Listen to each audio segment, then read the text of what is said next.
Hello and welcome to GwentSlam Tournament Deck Analysis Part 3. We got the Scoia'tael here. So, let's get started. We got Freddy here, Freddy Beeps, Scoia'tael, GwentSlam. And he uses 8 And if you just quickly run through all the decks, first of all of them used 8 We can go here and check it out. I did open up, like, it doesn't really matter. All of them used 8 We got 8 decks open. And 6 out of 8 competitors used 8 as their leader, with the exception of Melee Man and Tides of Time. Is Brewer Hog a justifiable choice? I suppose we'll check it out, but 8 is definitely by the majority of the competitors preferred to be the best one. Anyhow, what we have going on here with Freddy. Oh crap. So, you see right away that this is a strongly movement-based deck, and that's actually somewhat of a surprise, because I suppose this is like a bit of a tricky move, because I suppose most would expect and prepare against Scoia'tael, because Scoia'tael is the most prevalent on the ladder. It is a very, very strong deck. But he's not running that. He's running a somewhat efficient move Scoia'tael deck. That's actually it puts out a lot of power and has a little bit of a one-trick pony finisher with the Hailstorm, but has an amazing way to set it up. And he has Zoltan to move, Art to move. These Weather Clears again. You have some Weather Clears, single Weather Clears. You have three single movers here, plus 3, because these guys are gonna copy that. So you got 8 mover bronzes and 2 mover golds, but the golds move 3 apiece. So you're gonna get, you're gonna have enough moves to deal with anything. You can just like play around all the weathers. So I suppose I'm not even too annoyed here that this deck is not prepared against the multi-weather, because it is prepared by the movement. And you can gain extra value by moving either the Double Platanas or the Blue Mountain Commandos. It's a strong deck, and you can gain like 2+ this mercenary guy with these Dwarven Agitators. So this is a very strong deck. You can also have some Double Platana Trapper as like a finisher. Again, your goal is just to set up a massive row. It's actually, I consider this a fairly simple deck to play. You either move them into Hailstorm, or you just move your guys for extra value. And the interesting choice here that he actually chose Avalak. I suppose for the consistency. Also, you can go for like a pseudo mill yourself if you like slam down Avalak, because you're not generating value. All your guys are just not generating value. You don't have like Weather, you don't have anything that just like ticks per turn, gives you extra value. Like for example, Vramwood. So it's a bit of a risky move, but I suppose if you're running against decks that are too hard, then you can punish them with Avalak. And I suppose like Scoia'tael doesn't have amazing golds, but he still have pretty good golds with like Isegrim Moran or Isegrim Teruvial is like a good combo, like pretty popular. Also Iglace, if you expect any spells, as long as they play like any spell, Iglace is good. And I definitely like that card, and yeah, so those could have been considered. But of course he chose Avalak, I suppose for the consistency, as that is exactly what we are seeing from Freddy all the time, that he really likes the consistency. But also he's kind of like disrupting way too efficient decks with Avalak himself, and he can just go for the Resurrect Avalak play. And in this deck, he's actually running a Spy. And rightfully so, you can actually Hailstorm Spy, and you're just killing your own Spy, then Hailstorm Spy again, and you just completely negated the Spy. Interestingly, it has also Double Cross to guarantee the Spy, but also it also works as a way to get out all geared. So that's excellent. There's not much to say about this deck. Been around for some time. It looks like a very solid list. Of course, you got like Doragarai. It can also give you a carryover Like, if you're just like, your opponent just open passed against you, you might just gonna go like Doragurai, Akimara, and just get an Akimara out. That works just fine. Or just another mover on top of all the movers you already got.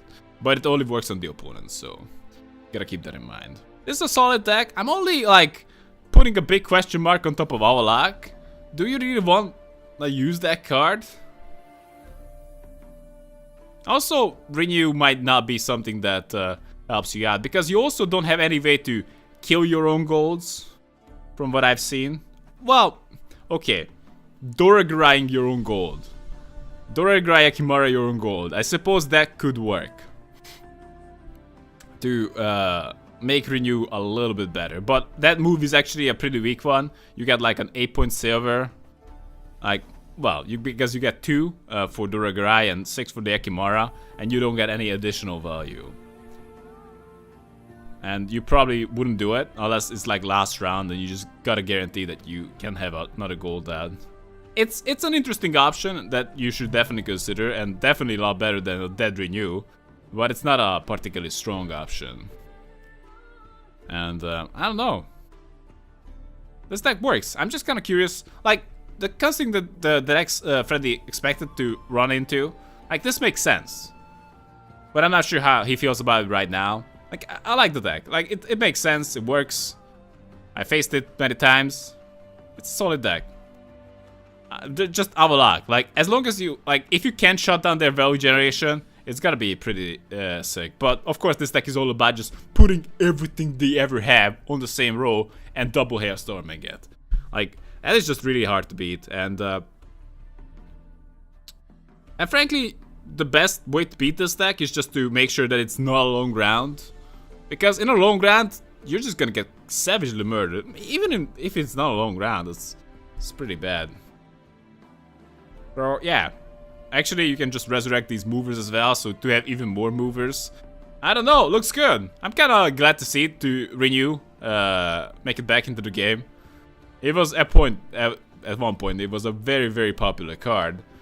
But it got nerfed, and now it's back, because you can just replay your best gold, or replay the gold that actually makes most sense for your deck, so I suppose that's your best gold. It's a good deck. Let's just see the others. This is a pretty usual list.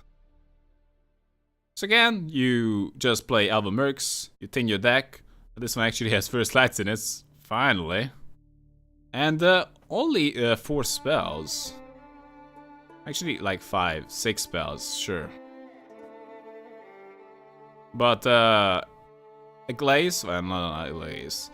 Itleen can only play spells, actual spells, so that means Quen and Osur. Glaze can play Blood Curling Roar or Mardrim. I like the Glaze in it, Itleen, but again, no love for Gold Weather. Resurrect kind of works, but not necessarily on Itleen, because he only put in 4 spells. I suppose these can get out something else as well, but 4 bronze spells. Those are the ones Itleen can interact with. So I suppose these Alva Mercs would do Blood Curling Roar. Also, actually, no. He only put in 2 spells. I'm making a mistake here.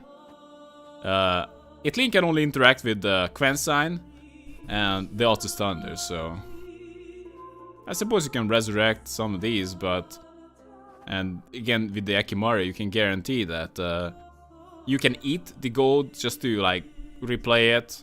Again, Farseers are just ridiculously strong, so the goal here is just to put shields on everybody so they don't get really shut down by the Hailstorm, and get just to ridiculous amount of points and Hailstorm the opponent, basically. Actually, in this deck, Hailstorm is actually not as strong because we are not moving them as heavily. Like Zoltan Chivai only moves them once, and that's kind of all we got. Everything else is just like spell to make it work. We got like single target spells. Like, yeah, this is a pretty common deck to see. Interesting that he actually chose to put in Doragurai. I suppose just to make Renew more consistent. Like, Dorigra is a fine card, but it's not a spell. And in a spell-heavy deck, where everything kind of wants to be a spell, that's not a guy that benefits from a spell, or pulls a spell and plays a spell, it's odd that he gets included. Of course, Renew is a spell. But still. It's a solid deck. Like, this is kind of the top two you see. Like, battle it out all the time. And the weakness of this archetype against Game King's Scoia'tael, well, it's like Spell Scoia'tael, is that, like, this Spell Scoia'tael usually runs a lot more altars. So if you just put down these Double Tanner Marksmen, and they're not buffed up, they can just, like, Double Tanner Marksman, altar. Double Tanner Marksman, altar. So that's always damn risky. But maybe Freddy knew this, that, or maybe just Freddy saw this, that the top Spell Scoia'taels are not too crazy on the altars. But yeah, like, lower, like, the most popular lists are insanely heavy on the altars. But apparently, that's not the case for all Spell Scoia'taels. And that makes, that allows Freddy to run this particular deck, which is actually pretty damn strong and very flexible.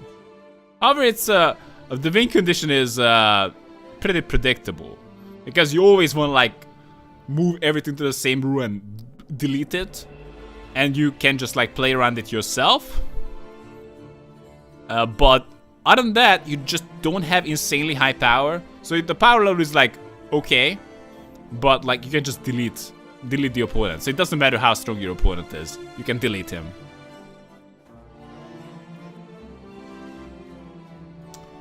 So, about Shaggy. So Shaggy decided to go for a Spell Scoia'tael as well. And we see a more usual list here. He has the same cards, except he chose to go for Royal Decree instead of Resurrect. And he goes with a more usual list, with also Thunder Spam. And that's what could be weak to the... Well, this deck is weak too. Like, if you play these and get, like, they get spammed by the altars. And along that, he has Farseers established on the board. Give me a sec. It's a bit too loud. Anyway. Then your opponent is just getting so much value. Why is it so loud now? Sorry about this, guy. Okay, sorry about that. Okay. Anyway. Well, I want to have some music up for you guys, just so you don't get bored, okay? Well, this is just the boring stuff, right? Anyhow. So Shaggy, I very much theorized that if Shaggy went up against Baby, Shaggy would have shagged Baby. That's my theory right there. Because this deck counters this deck. Well, not really like counters it, but like it's pretty good against it. Double Tanner Marksman, you can forget about those ones. So, and the Farseers are damn strong. Again, we like see a lot of stuff. Again, this like 8-nay, you can replay all the spells, and like it's extremely spell heavy. And of course, we got Zoltan as well, who is not a spell, but it does help quite a bit with the Hailstorm. That this deck still very much relies on, I suppose. I suppose this is the next best thing to playing Golden Feathers. That you can just go like, hey, like I'm just gonna Hailstorm you. That is all. And you can just go Hailstorm into Lacerate. And that's like ridiculously good. This is another spell. So we see that Itlin has Gwent Signs and also Thunders as an option. And it's a bit less restrictive than in case of Game Kings. But he does, he's more prepared. I'm not too crazy about the Blood Curdling Roars. Unless you like really expect some Rotuses on your side. But that probably is not gonna be that heavily the case. And I suppose you can still block with the Mercs. well, yeah, it's nice to have it, but like it's something you only play once, many times on the Elven Mercenary, and you need to replay it. The only way you can replay it is by replaying with 8 name, and you might want to play something more valuable with 8 name. So, but yeah, like it's nice to consider these options like Marjoram. Game King definitely went for the more flexible approach, and Shaggy just went for max murder. Shaggy just running a very efficient deck. It's more rule punish, like, yeah, it's definitely more rule punish going on here.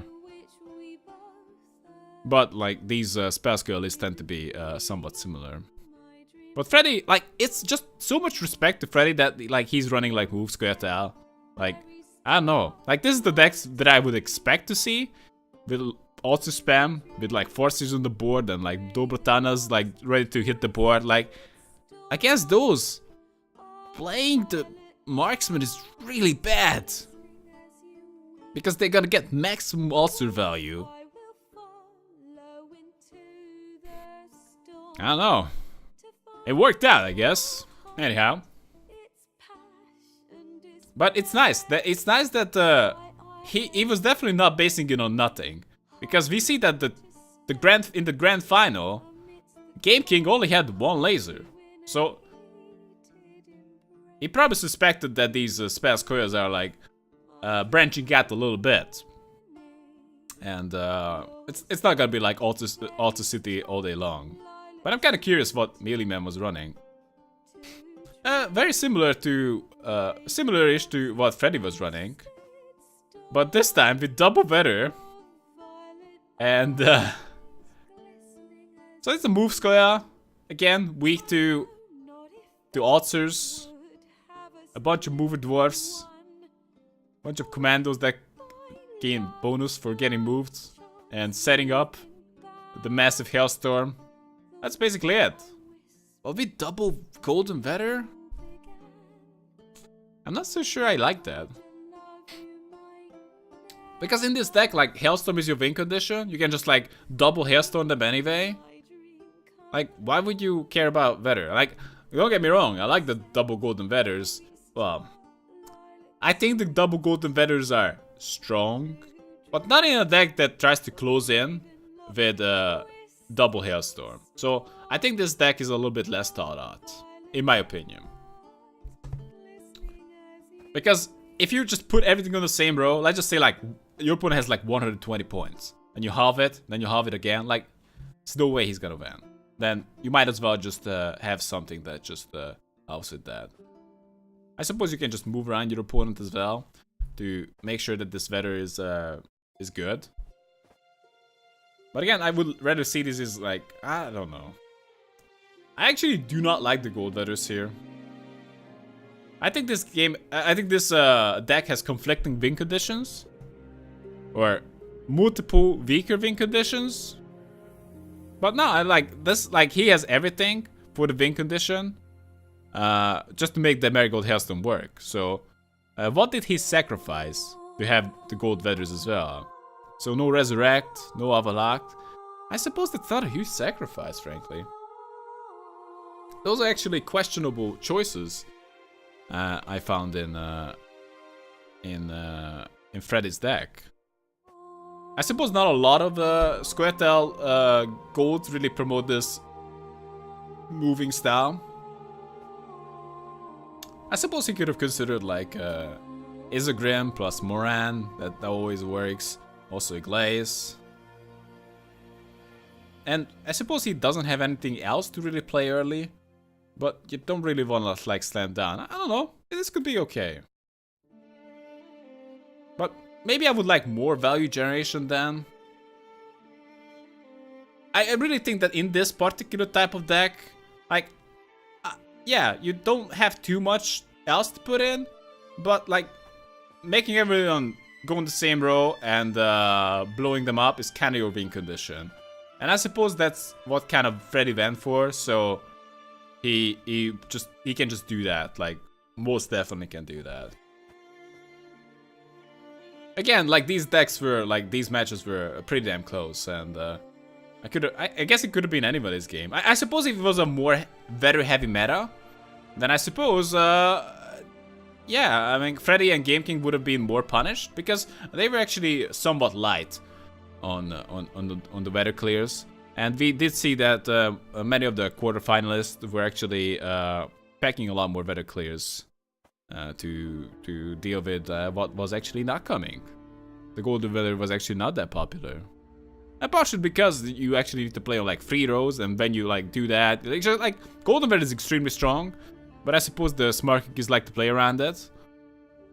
And I suppose it's one of those cards that if you know it's there, like I don't know, like just Igni. Like once you know it's play and you know that your opponent has it, you can just play on 2 rows. And if you have like even if you have like weather clear, your opponent is just gonna Ragnarok you, and you just clear the whole thing, and you actually didn't. Well, it was actually a minus value for you with playing the golden weather. Golden weather is actually break even if you apply it on 3 rows right away. It hits for 6, and if you clear sky, that's only a break even trade for them. So,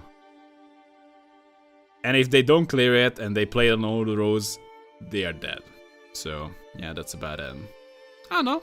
I would have liked to see more of this deck, but I'm pretty sure that it was banned at one point. So, and also he has a Brewer Hog, so he can pull any of the silvers. So he can guarantee a clear sky, for example, or like Kieran, like not really Roach, but yeah, that's about it.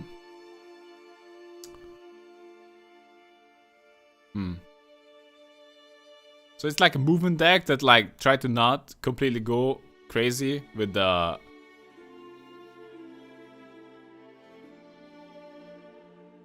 Hailstorm finish.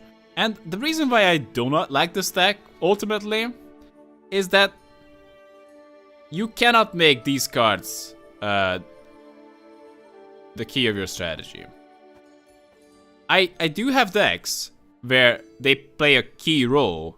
But if you rely on these cards to, like, carry the game for you, and they don't because they get cleared, then what do? Like, that's kind of a problem. I have Vetter decks where I have, like, Golden Vetter, and I have, like, Bifrost in it, plus, like, 2 single row Vetter, plus have a bunch of Drowners, or, like, some kind of Scoia'tael with some Vetter in it. But you cannot rely on the Gold Vetters to carry the game for you. And he doesn't even have a way to replay the Hailstorm here. So if the golden weathers get cleared, you cannot like instantly. Then you have to rely on like 1 row once like Hailstorm taking the game. But your opponent might also force it out of you on in some rounds. So I don't know. It's hard to say, but yeah. I do prefer the like Freddy Babes is just like, hey, I move people and double Hailstorm them. It's disgusting, but like, hey, that's who I am, and I kind of like that. King King's deck is like more like the toolbox, getting prepared for anything, kind of Scoia'tael. Shaggy is more like, hey, people are dead now. Laser spam. I'm not sure what would work better. It really depends on the matchup, because in some matchups, for example, against the siege supports, you can just like zap the siege support and like soul crushing, or like zap the double thunder marksman and that's just soul crushing. But I suppose in some cases, like your opponent might just get out something big, like they play a Vran, and Vran is just gonna go like crazy, like go up to like 30 something. And Shaggy wouldn't have an answer to that other than Artifact Compression, which is a pretty good answer. So I guess he does have answers, and he can replay that if need be. But Game King is also running a Mardram. However, he's running it with the other mercs that are just gonna get stuff randomly out. So I don't know. Of course, it would be nice to see these decks more, but we got the chance to see what they were thinking, how they were planning to solve this situation. And Freddy is really leading with his move square. Again, we got a spell square here. That's a pretty, like, this is like a like total copy paste list basically, by looks of it. Maybe this one is like questionable. Maybe it has like, yeah, that's about it. Like, this is about the usual spell square right here. And there's not much to say about the bronzes. Not much to say about the golds either. Other than maybe no, the golds are like a total standard. Again, you don't really move people, so like it's tempting to go for gold weather, but it's actually not recommended. And Nature's Gift, Hailstorm, also Double Cross, I guess. So again, no spies in this list, and it looks basically the same. I'm not even sure what card is different. Like, yeah, Panda has a marching order, and Game King has a Duragarai. Game King has a Duragarai, which is a questionable choice. Partially just like sometimes have keeps on the board, which is like insane. Like having keep on the board is like, that could be like card advantage. And but it can also be removed, so that's annoying. And also you can eat the golds, just in case it was a short round 1 and 2. Then you can eat your gold and guarantee that Renew is not dead. If not for that, you might need to like target your own gold and kill it, then resurrect it. Like, it would only work with like Italy, for example, like I don't know, Altsur 1 and Altsur Italy after that, something like that. But then you would need to like GwentSlam. You would need to use GwentSlam after that, so it's probably like at that point you already played some units, so no, that's completely unrealistic. Yeah, it's probably not gonna happen. If it got to that point, your Renew is dead, and Game King wants to make sure that that is not the case.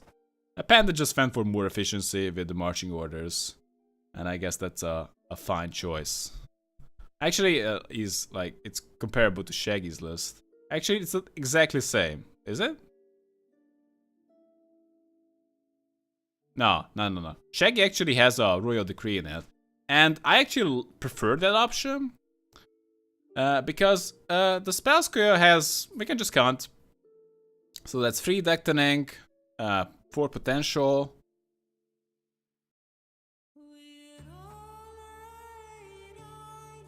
That's 5, 6. That kind of looks for cards, but it doesn't actually thin. So that's like 7, and that's 8, 8ish. So like it's like not like insane on deck thinning. So I suppose the Royal Decree is fine, and now they changed it to actually boost by 2, which is, it would be ideal if it boosted by 3, but but I guess even like this it's usable. So that's that. But other than that, their list is identical. Interesting. I know, I like Royal Decree. Well, frankly, both are good options. Renew could be stronger, but I suppose Royal Decree is more reliable. Unless you end up drawing into all your golds early, then you're gonna get a Royal Decree, and the Royal Decree is dead. Like, there are cases where either card could be dead, and I suppose you gotta watch out for that. Sweep Scoia'tael.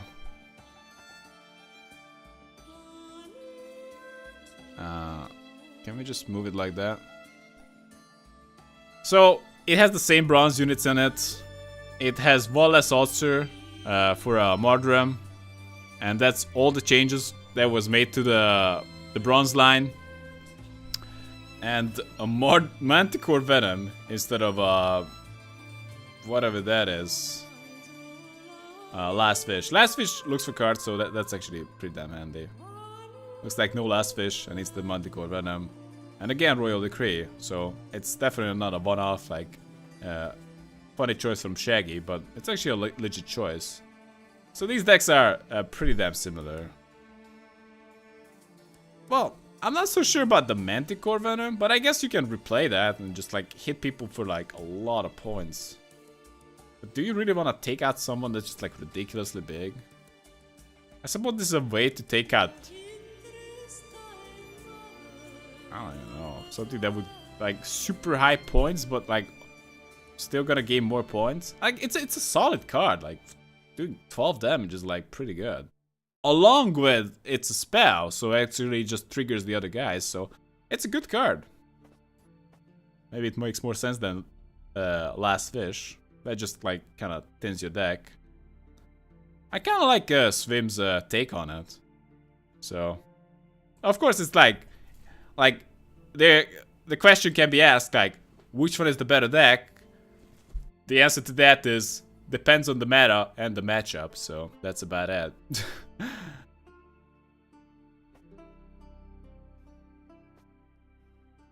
And Edzikov, Spellscare, wow. So looks like we got a Spellscare special. Same bronzes. Same, well, we should probably compare it to Shaggy. Like, exactly same bronze choices. And Edzikov actually went for double gold vetter. The only problem with, well, first of all, gold vetter is like a spell, so I guess it triggers your guys. But the only problem with the vetter, gold vetter in this particular deck, that you have no ways to set it up. For example, you're running Hellstorm, but you have no way to set that up either, unless you're running Bruverhag or Geraldard. And this deck is not running that. And usually you just want some Drowners, some Dwarven Mercs, some whatever movers you can find. Just throw people into vetter. And I suppose this is a fine list. Again, it's mostly comparable to Shaggy's. By looks of it. It changes one server by look. Does it? No, it does seem to have the same servers. Identical servers. Identical bronzes. Just instead of Zoltan Chivai, Royal Decree, Adzikov actually chose to go for double golden vetter. Which could be, actually, this could have been out of control, considering how light players were on the vetter counter.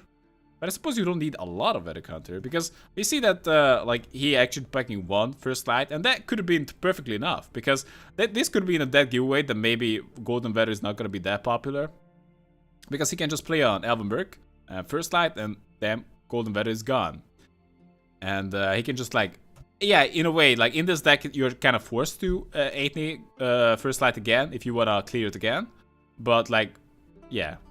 Because you don't want to have like 2 first lights in it just to like clear the golden vetter. But you do have the option to deal with that. So these are pretty damn similar. Like, so we see that except Melee Man and Freddy, I mean like Melee Man and Freddy, yeah. So far, everyone went for Spellscare, and it does look very similar. But it's nice that we have some like possible improvements. Like these are more like Shaggy's and Panda's list is almost identical.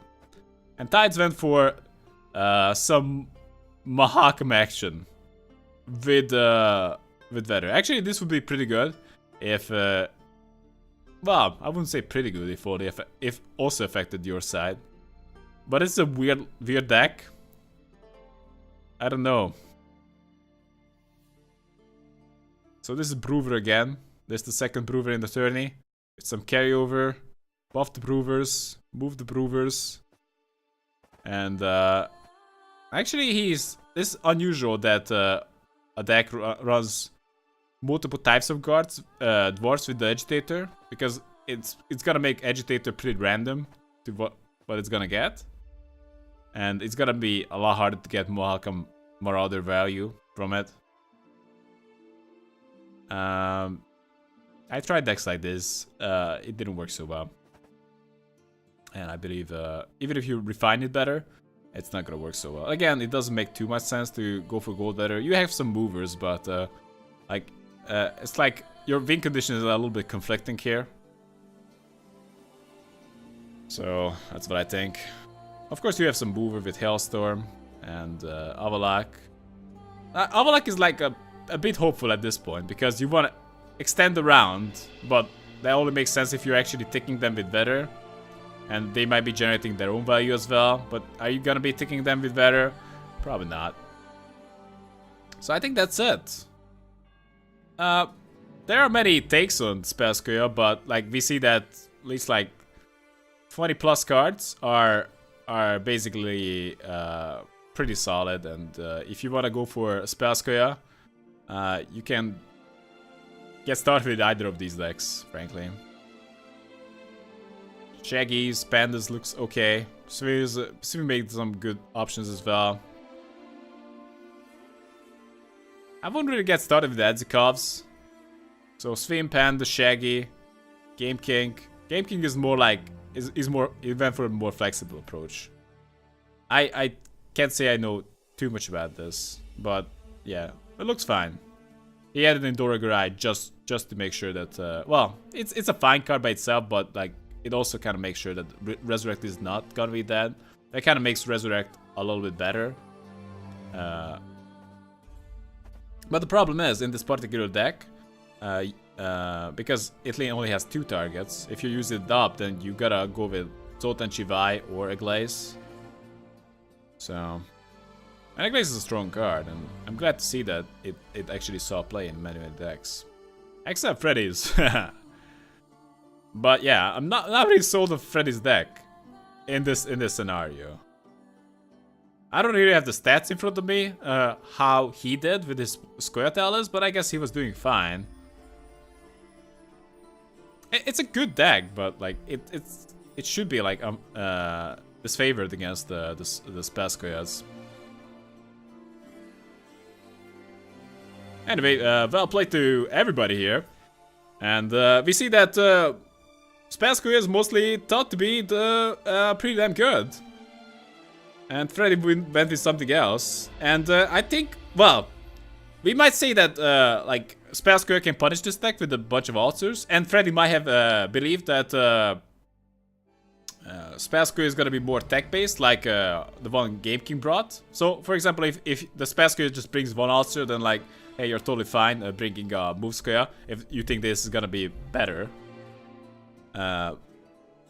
But apparently that was not the case, because Shaggy was right behind with a bunch of lasers that could have punished Freddy savagely if he got the chance. Overall, looks good. Like this type of deck works. Like it generates like reasonable value, puts everything on the same row. Like Hailstorms it twice. And it is a lot stronger. It's almost an unbeatable win condition. Also, like, it doesn't seem to like, yeah, he can trip. He can trigger the shield on the units with Zoltan Chivai. He can with Geraldard, with Dolbatan Trapper. So all these stupid like umbrellas on them will be completely useless. So it's more than likely that in a long round, even despite Dolbatan Marksman's getting destroyed, he could actually spread out his units fairly well and readjust his units, even if Game King tries to set it all up again with Zoltan Chivai. And he can just like line everything up with his own movers that he has plenty of. And Scoia'tael would actually doesn't have too many units, and it would be pretty easy to set it up. Anyway, looks good. Interesting to see. I'm kind of curious how well the Move Scoia'tael actually fares against Scoia'tael. I would like to test that one out. Of course, these are the decks that we actually see on the ladder quite a bit, but I'm kind of curious about the V rates, and I guess if you want to play Scoia'tael, you can get started here. Anyhow, that's it for now. Thanks for watching, guys, and see you next time when we're gonna check out Nilfgaard.